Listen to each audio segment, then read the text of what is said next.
Amcam merhaba, isminizi alabilir miyiz? Yusuf Alban ismim. Gümüşler'de yaşıyoruz. Çobancılık yaptık. Efendim tütüncülük yaptık. Avrupa'ya gittim. Sen de mi gittin Avrupa'ya? Evet. Avrupa'ya giden çok var burada. Evet, Kanada'ya gittim.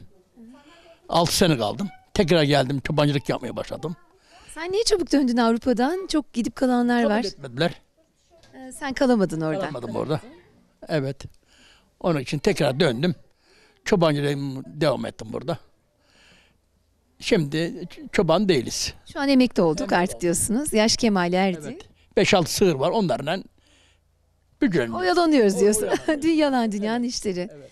Şimdi teyzeye döneceğim ben yani. Tabii 6 sene gittiniz, teyze burada yalnız kaldı. Evet. Götürdünüz mü onu? Götürmedim. Götürmediniz. Kızıyor mu sana beni götürmediniz Yok diye? yok hiç öyle yok. Ama erken dönmüşsünüz. Gidip 20 sene, 25 sene dönmeyenler var. Ya tekrar 2020 senesinde benim damat var Kanada'da. O uğraştı benim gitmem için. 10 senelik vize alıverdi. Aldım yani. Oradan gittik 2020'de. Götürdün mü teyzeyi de? Götürdüm, teyzeyi götürdüm. 3 ay kaldık. Tekrar da yine gitmek istiyorum Kanada'ya. Yine gitmek istiyoruz. Güzel mi? Evet. Rahat. Çok güzel. 2029 kadar vizem var. Tamam götür o zaman. Bundan sonra ne yapacaksın? Emekli olmuşsunuz. Gidin bari gezin, tozun, gelin değil mi? Öyle istiyorum. Gezmek istiyorum. En güzeli, en güzeli, en güzeli. Teyzeyle kaç yaşında evlendin? Teyzeyle asker gitmeden evlendim. O zaman severek aldın teyzeyi. Tabii evet severek aldım. Nerede gördün de aldın teyzeyi? Allah akşamüstü Çeşme'ye geldi. Suyu doldurmaya geliyor ya. Ya orada gördüm. Kahvenin önünde bekliyordum. Tabii orada gördünüz. Bir şey dediniz mi teyzeye? Ne diyorsun? O zaman için ne diyorsun? Gördün sonra teyze gitti. Ya Sana baktı mı teyzesi? Annem babam söyledim. Ben hava kızı almak istiyorum dedim. Oraya gönderdim. Ve nasipmiş oldu. Teyzeyle konuşmadınız mı o zamana kadar? Konuşma nerede abi böyle? Şimdi konuşuyor ama Sen gördün istedin. Kıza sormadınız mı o istiyor mu istemiyor mu diye? sorulmadı tabii o zaman öyleydi ya. Sorulmadı. Evet sorulmadı. Sorulmadı. Öyle geçti diyorsunuz. Kaç senelik evlisiniz?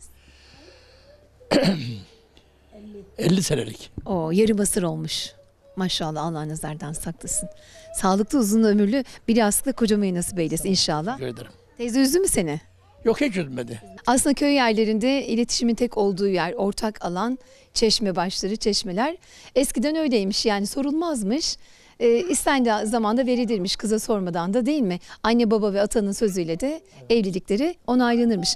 Evet teyzeciğim seni tanıyalım bir. İsmim Hava Alvan. Sen kaç yaşındasın Hava teyzeciğim? Ben adamı aldattım 2 yaş büyüğüm. 72-73 yaşındayım. Amca üzdü mü seni? Pek üzmedi. Üzdüğü sırrı da olmuştur ama iyi geçti ya. Ben yetim büyüdüm. Öksüz annem yoktu.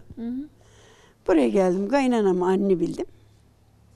O şekilde. O şekilde Sahip çıktılar sana. sahip çıktılar. İlk büyük gelinidim. Ben bizden küçük. 3 Büyük gelinin yükü ağır olur bir ailede aslında. Evdeki kaynın da annesi olur, ablası olur, her şey olur. Evet. Olurdu.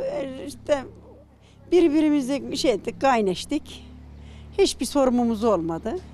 Geçindik gittik. Çobancılık, ileşberlik, ekin, arpa, buğday.